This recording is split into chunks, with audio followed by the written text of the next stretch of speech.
because I was always trained over the years to operate normally as a user, not as an administrator, unless you need to be an administrator to Correct. do something.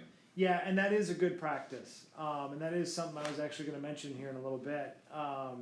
Is yeah, if somebody doesn't, if you don't need to grant somebody administrator privileges, don't. And the problem with that is a lot of the automation software. I mean, I dealt with this with AudioVol. It won't run in the. It won't run unless you run as administrator. Yeah, NextGen's like that too. Yeah, and that is really frustrating because it's like, no, I don't want 20 machines in this building running in, my idiot program director having, administrator access. One of the traffic ladies got ransomware, Mm-hmm. and it was on her machine. She loaded the traffic, so she had mapped access to the NextGen drives, and by the grace of God, it didn't do anything because she only had, read-only access, I believe, to most of the folders. Yeah. That would stop it. And so yeah, that's what I mentioned, like how you're being hacked. A lot of this ransomware gets in. That's how a lot of people can get into your network remotely. So these are things you need to be aware of. Is somebody sending you, if a link looks suspicious, the only thing you can, if somebody finally decrypted their keys and they were able to start offering them to people, but they do develop it around that, so they're getting really smart. And I know one of my neighbors actually, they had one of their salespeople's laptops got hit with it, and they had to pay the ransom because they didn't have any backups, they didn't have any other option, and so they had to pay it, and they were out like $400 or $500. Got the machine back, Unless but they gave it back to them. yeah, I mean they will. Yeah, I've heard stories where they take the money and you're still screwed. I've heard stories of like a few nonprofits and churches getting hit like hard, Yeah. $50,000 to get their files back. Sure. But that's, honestly, that's the best reason to back up your files, because if you just don't want to deal with it, format C and reinstall. Reinstall Windows and just start over, because that's, a lot of times it's going to be your best course. That could be your best course action. So they don't take the data, they just encrypt it. Yeah. Correct. So basically your PC just becomes a solid frozen block. And the only way you can get into it again is paying them. And they encrypt it hard. I mean, it is not just like, oh, password 123. It is a very, very strong encryption key. And so, yeah, it's not easy to get that back. But that's why I say the best defense you can have against that is just having backups. Kevin, how often should you back up? It just depends on what you're doing.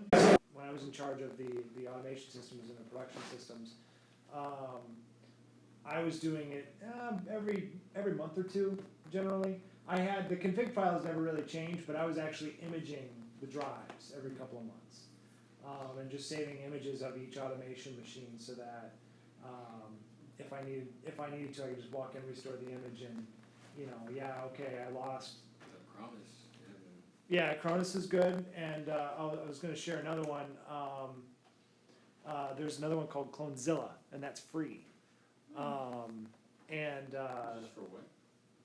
I'm sorry? What is this for? Imaging, taking drive images. Okay. So you can basically save a snapshot of your drive. And Clonezilla is free. It is, what I'll do is I'll download it, and you can install it to a thumb drive or a CD, and you can boot to it. And then you can plug in an external hard drive and back up your hard drive. And case in point, I had an automation system in Wisconsin we had an AudioVault server that I had an image of. I think the image was only 2 weeks old. 4th of July at 2 p.m. the hard drive just fails. And I walk in, grab a spare hard drive, throw it in, restore the image, and in about 90 minutes we were back up like nothing happened. So those are very handy to have especially for automation machines, is to have drive images. So as Hal and I were talking about, don't allow users to have more privileges than they need. So if they don't need administrator access, don't give it to them. Just make them users. Again, have backups. And image drives. This is what I was talking about. Clonezilla is free imaging software and very powerful. So that's something else you can do, particularly to mission critical machines. So automation machines, production machines, servers, incredibly handy to have that. It may take a little while to back the image up. I was using, at the time I had solid state drives, and it would only take me for about a 40 gig drive, it would take about 20 to 30 minutes to save the backup. And We're it's, talking terabytes now, though. well, I mean, it was a 40 gig drive, and Clonezilla compresses the image, so it actually, I had several images on a 500 gig hard drive. Yeah, but I'm saying a lot of automations today, we're talking a terabyte of stuff to. Oh, sure, back for like up. an audio drive, yes. An audio, well, yeah, the C drive that has the audio and the program and everything else, you wanna make one image. Yeah, you would want to do that, or else the other thing you can do is just the nice thing about like the audio files. If your audio files are on a separate drive, Yeah. which I would highly recommend, your audio files are on a second drive. Well, that you can just copy. You can copy while the machine's running, Right. and then you just have, and then you can restore those. It takes longer to restore, but those you can just have. But I highly recommend if you have like mission critical machines like the automation machines, production machines, a separate operating system drive and a separate audio drive where you're saving all of your work. And for that reason, so you can save the C drive, you can restore all your configs and how everything was, and then you can restore your audio, which is a much bigger drive. And again, have backups. Again, keep your operating systems up to date.